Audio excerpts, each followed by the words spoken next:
morning. Morning. Feels awkward to be back in here.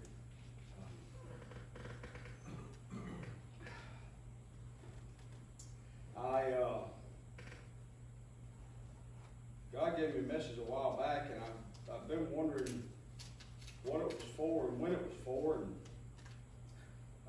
when Lane got in touch with me, I said, well, that makes sense. I struggle with preaching this, especially with things that have been going on and things that have been happening. But y'all know me well enough to know that I'm not going to preach anything God doesn't give me to preach. So bear with me, and I'll try to get through this as quick as we can. If you got your Bibles, turn to Ruth chapter 1. And I'm going to read starting in verse 16. Ruth chapter 1, verse 16. It says, And Ruth said, Entreat me not to leave thee, or to return from following after thee. For whither thou goest, I will go, and where thou lodgest, I will lodge. Thy people shall be my people, and thy God my God. Where thou diest will I die, and there I will be buried. The Lord do so to me, and more also, if aught but death part thee and me. When she saw that she was steadfastly minded to go with her, then she left speaking unto her. And the first part of verse 19, so they two went until they came to Bethlehem. I'm going to preach this morning on I'm going that way. We all know the beginning of the book of Ruth and the things that happened and all that stuff, and I'm not going to rehash that part of it. But after all those things took place, Naomi and Orpah and Ruth all find themselves in unfamiliar territory. They find themselves where they're women in a place where women don't own anything, women don't have anything, women they can't possess things, they can't go out and do stuff on their own, and it was a rough life for a woman back in this day to be able to make money. It was hard. So Naomi, as the leader of their household, finds herself in need. She finds that she's going to need shelter, she's going to need food, she's going to need clothing, whatever else they may need, she's going to need those things for herself, for Orpah, and for Ruth. Now, an amazing thing happens if we back up to verse 6 for just a second. In verse 6 it says, Then she arose with her daughters-in-law that she might return from the country of Moab. For she had heard in the country of Moab how that the Lord had visited his people in giving them bread.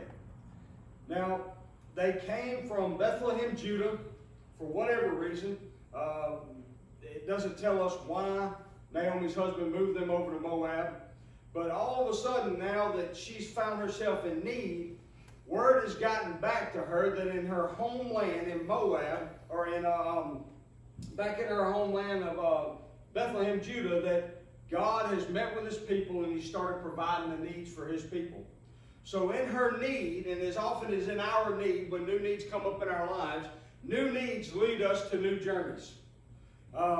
Very oftentimes we won't start on a new journey until a need arises in our life because we're comfortable. We don't want to leave where we're at. We don't want to give up what we got. We want to stay right where we are. We're not going to go anywhere. We're not going to do anything different.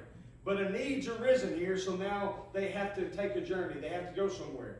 And when Naomi hears about God providing for his people back in her homeland, all of a sudden the wheels start turning in her head, and she thinks, maybe it's time for us to go back home. Maybe it's time for us to go back to Bethlehem, Judah. So her journey begins in verse 7. It says, Wherefore she went forth out of the place where she was, and her two daughters-in-law with her, and they went on the way to return unto the land of Judah. Now, if you go back and you look at a map of where Moab is and where Bethlehem, Judah is, it's not an easy trek to go from one place to another. Okay? It's going to take a long time. There's going to be a lot of effort. Does anybody remember Mount Nebo? The significance of Mount Nebo? That's where God allowed Moses to stand to look into the promised land to see what he wasn't going to get, Mount Nebo. So between Moab and between Bethlehem, Judah, stands the mountain range, Mount Nebo. And also between those two places stands the Dead Sea. So when they're getting ready to talk about going on this journey to go back to Bethlehem, Judah, it's not going to be an easy feat. It's going to be made even more difficult because they're all women. There's no men to go with them on this journey. So if they go to the north, they've got to go all the way up to Heshbon and cut across Heshbon just a little south of Jericho and come back in and go into Bethlehem, Judah. Or they've got to go to the south of this mountain range and go into the desert of Zin where there is nothing. There are no towns, there are no communities, there's no nothing. And cross this desolate place and go north to go to Bethlehem, Judah. So her journey, this is not something that she's taken lightly. This is something that's going to be dangerous. It's going to take a lot of effort. It's going to take a lot of commitment. And she's going to have people with her that are going to be able to help her as she goes along her way. So they get ready to go. Packing everything up, heading that way. And it's interesting also to me that on their journey that they get started for a little ways, and then all of a sudden in verse 8 we see, and Naomi said unto her two daughters-in-law, Go, return each to her mother's house. The Lord deal kindly with you as ye have dealt with the dead and with me. Now it's interesting to me that she didn't say this from the beginning. They packed up, they took whatever they were going to take with them, and they headed out on their journey. But it doesn't say how far they got or where they were. But all of a sudden now, Naomi starts to think, I know what it took for us to get here. And I know it's going to be even more difficult for us to get back. Why am I taking these people with me? Why do I have them tagging along with me on this journey that I have no idea how it's going to turn out? There are so many unknowns here, so many things that could happen, so many things that could go wrong. Why am I taking them with me on this journey? You see, oftentimes in our journeys in life, when needs come up and we're forced to go into a different direction, sometimes we don't want to accept the responsibility of people following along with us, because then we have to accept the responsibility of what happens to those people when they are going with us. Whether it's our fault or not, we're going to blame ourselves if something happens to those people that are going along on that journey with us. It's human nature. We can't help it. But what we can do is we can try to eliminate that responsibility. And that's exactly what Naomi's doing here when she says, Go, return each to her mother's house. The Lord deal kindly with you. She doesn't want them going along with her. She doesn't want the responsibility of them going along with her. She doesn't want to have to worry about feeding them, protecting them, keeping them safe. She doesn't want to worry about them having to climb the mountain. She doesn't want to worry about them having to cross the desert. Whatever route they may be, she did not want that on her. So she's doing her best to try to talk them into going away. She wants them to stay there, go back to where you came from, go back to the security, go back to the familiarity, go back to the house, go back to where you're guaranteed to have a meal, go back to where you're guaranteed to be protected, go back to everything that you knew before you came into my family. You go back there because that's the safest place for you to be. If we step down a little bit, we skip over the rest of verse 8 and we start reading in verse 9, it says, The Lord grant you that ye may find rest, each of you. This is Naomi continuing to talk to Orpah and Ruth. Each of you in the house of her husband. Then she kissed them, and they lifted up their voice and they wept. Now, there's a relationship here between these three women. They've been together for a while. They know each other. They're familiar with each other. They love each other. That's the reason that they lifted up their voices crying and they wept. They didn't want to think about being without Naomi. It's already been hard enough for them to be without the ones that they've been without, but they don't want to think about this last thing that they've been holding on to, letting go of it. They do not want to do that. So they lifted up their voices and they wept. And they said unto her, excuse me, Surely we will return with thee unto thy people. We've already committed to you. We're going the same way you're going. That's the title of the message. I'm going that way. We're going with you. You've said we're going back to Bethlehem, Judah. We've committed to go with you. We've come this far. You're not going to talk us out of it. And Naomi said, y'all get a little tickle right there? Good grief. And Naomi said, turn again, my daughters. Why will ye go with me? Are there yet any more sons in my womb, that they may be your husbands? Turn again, my daughters, go your way, for I am too old to have a husband. If I should say I have hope, if I should have a husband also tonight, and should also bear sons, would ye tarry for them till they were grown? Would ye stay for them from having husbands? Nay, my daughters, for it grieveth me much for your sakes, that the hand of the Lord is gone out against me. Now, we see something very interesting right here. Naomi is trying to convince them to go back to where they came from. She's given them every reason under the sun. Every one that she can think of. Even going so far that says, look, I'm old. If I had any more sons, by the time they got grown up, y'all be old women and y'all gonna hang around and wait for them to get to the point where they can marry you. Probably not. So, and we also see something here that happens a lot of times with us. That last part of verse 13 says, the hand of the Lord is gone out against me. Now, Naomi is in a spot where she's probably feeling abandoned. She's probably feeling like the whole world is against her.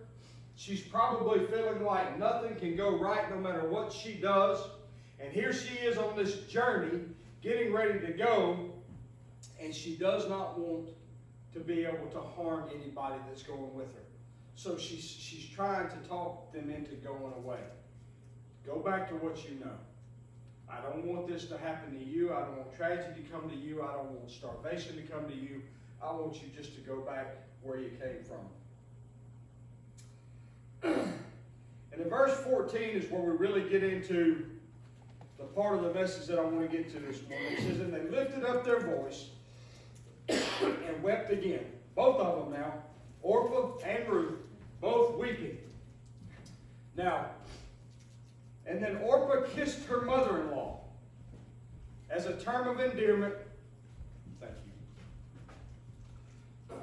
Thank you very much. Orpah kisses her mother-in-law as a term of endearment. Now, you and I, we hug and we shake hands when we're greeting each other, when we're telling each other bye. It was customary in this time, when you're telling somebody bye, that you gave them a kiss on the cheek. That was customary. Can you imagine doing that with your brother every time you tell him bye? Give him a little kiss on the cheek. Come on, love you. It was a term of endearment. There was nothing wrong with it. That's just the way they did it. So we see that Orpah kissed her mother-in-law, but the most amazing thing just happens right here. But Ruth clave unto her. You see, Naomi is trying her dead level best to send them back to where they came from, because she knows what's about to happen. She knows the hardship that it took to cross this mountain, to cross the sea, to go through the desert, whatever way they came. She knows because she's been that way before. But now she has two young women with her that are saying they're committed to her. They're going this way. Families back then weren't like our families are now. Families were committed to each other. They didn't fuss and bicker and fight and disagree and split up, because family was all you had. And here they are in this place of unfamiliarity, and they're about to start something new, and Naomi knows what's coming. She knows how hard the mountain range wants to cross. She knows the desert that lies to the south that they may possibly have to cross. All the famine that's going to go across with that, the lack of water that's going to be there. She knows it's going to be a hardship that these two young women have never, ever experienced before. Trying to get rid of them. And Orpah kisses her. And that's saying, I'm going to go back. But Ruth clave to Naomi. She wrapped her arms around her. I'm not letting go. I've committed to you. I've gone this far. I'm going to go with you all the way to the end. She wraps her up. She's letting her know that no matter what you go through, you're not going to go alone. You're not going to go by yourself. You can't convince me to go anywhere else. You can't convince me to walk away. You can't convince me to turn back. No matter what you do, I'm wrapping you up and I'm holding on tight. All right? So verse 15, and she said, behold, thy sister now. Naomi's still trying to convince Ruth. Still trying to convince her. She doesn't have to worry about Orpah. Orpah's already kissed her. She said her goodbyes. Orpah's on her way back home. She's on her way back to that security. She's on her way back to her father's house to where she knows she's going to be fed. She's going to be clothed. She's going to be protected. No danger is going to come upon her that somebody's not there to protect her. And she said, behold, thy sister-in-law is gone back unto her people and to her gods. Ruth, return thou after thy sister-in-law. Ruth, go home. We're right here. The journey's about to get hard. Ruth, turn around and go back. Follow Orpah. And then we get to the best part of the whole story. Verse 16. Now, this part of it, our journey, shows us things. See, as they started on the journey, Naomi knew it was going to be hard. Naomi knew it was going to be difficult. Naomi knew it was going to be dangerous. And in laying all these things out and trying to convince these women to go back to where they came from, something happens along the way. And as is the case in our journeys, we go on our journeys, we begin on our journeys that start out with needs, and all of a sudden, some things begin to happen for us. We start to realize some things on our journey. And new realizations come up in our journeys. So she sends Orpah back home. And now all of a sudden we come to verse 16 and a realization takes place between Naomi and Ruth. When Ruth says, entreat me not to leave thee, or to return from following after thee. Now, to some this may not be a big deal.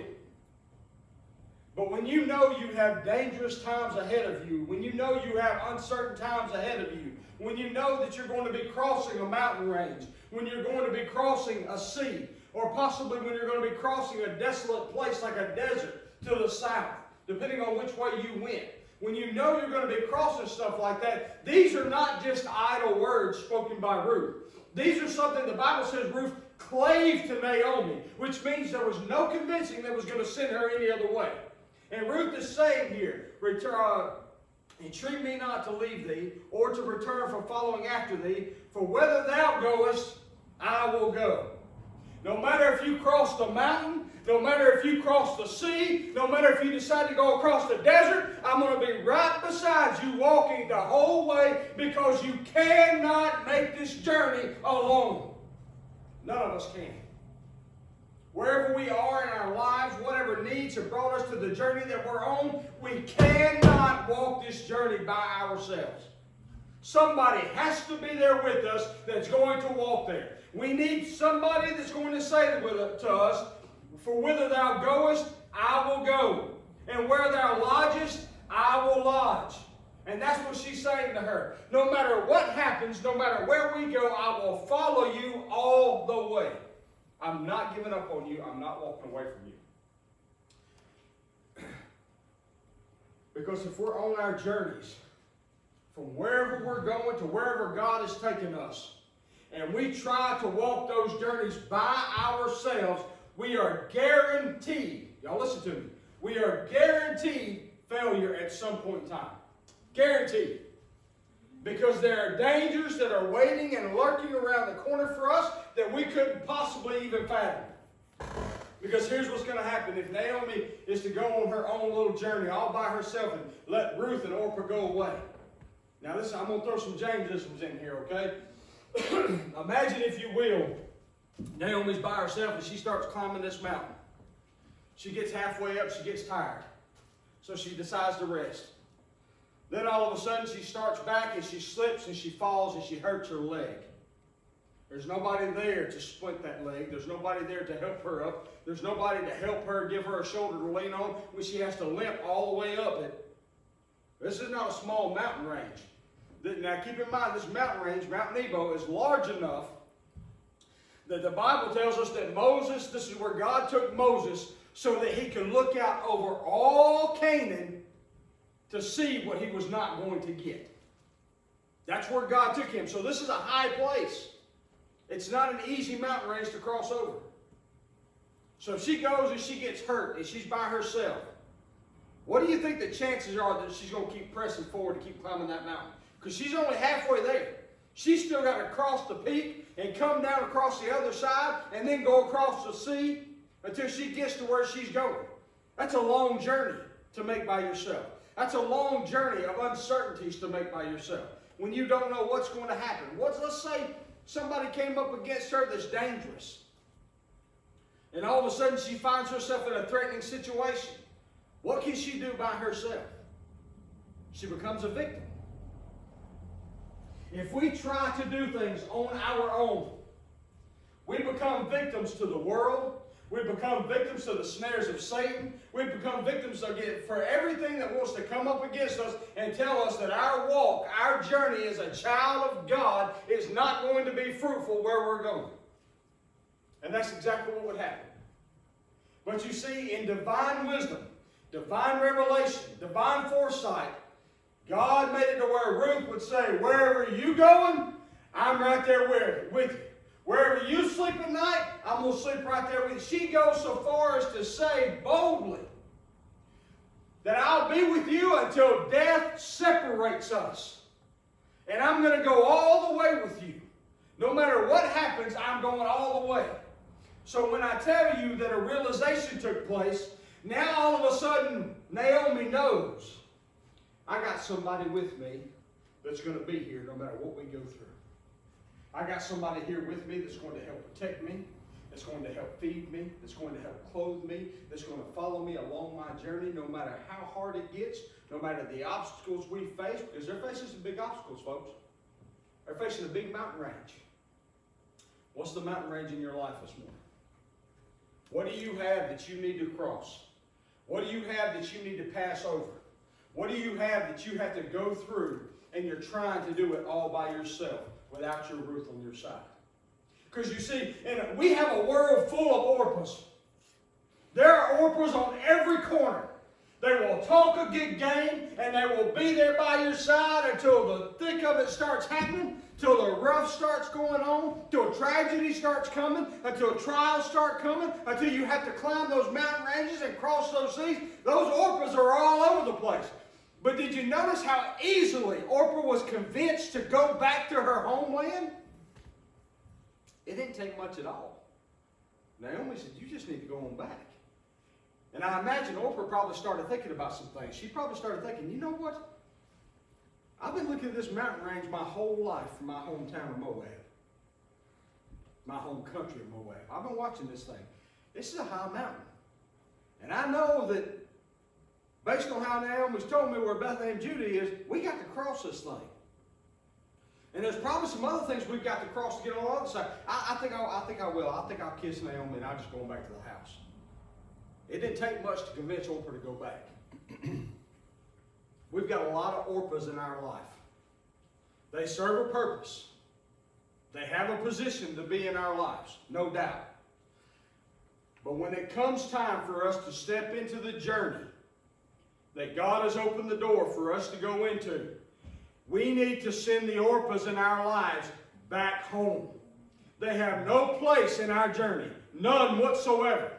Because let me tell you what an Orpah will do. An Orpah will let you down when the tough stuff starts coming up. When the tragedy comes, the Orpahs will turn their back on you and walk away. When hardships come, the Orpahs will be sitting on the rock or on the bench over there watching you struggle and suffer and then going, well, what can I do? I'm just one person. That's what the Orpahs will do for you in your life. Cut ties with the Orpahs. Cleave to the Ruths in your life. Because it's the Ruths that are going to be bold and say, wherever you go, I'm going. Wherever you sleep at night, I'll be right there. Whatever you need, call me. If you're hungry, I'll bring you food. If you're sick, I'll come and I'll nurse you. If you're down in your spirit, I will come and I will minister to you. Whatever you need, I will help to provide that for you. All you have to do is just let me.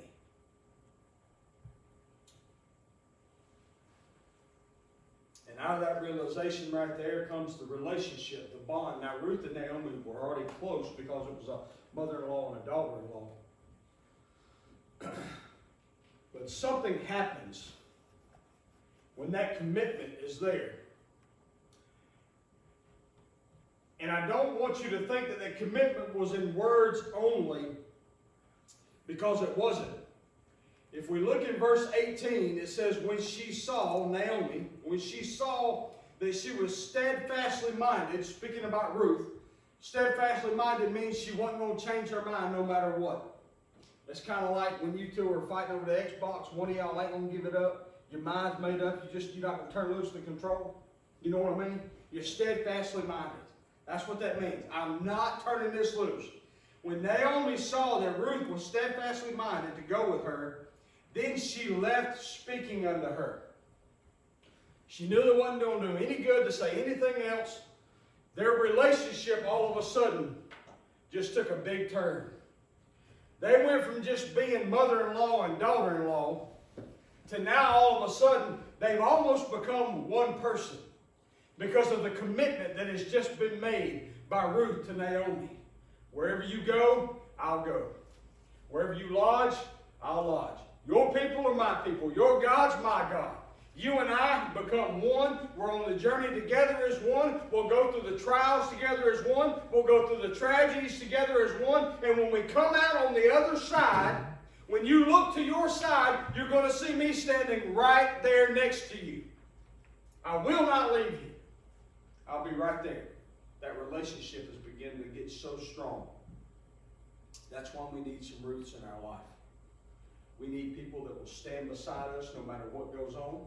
We need people that will, well, there used to be a saying. Well, I can't say it here, but anyway, y'all can probably figure it out. Had something to do with come something high water. When my daddy said that, I knew he meant business. We're going to do this come whatever or high water, okay? Well, I know he's serious. We're going to do it. And that's what Ruth is saying to Naomi. I'm going to be with you no matter what.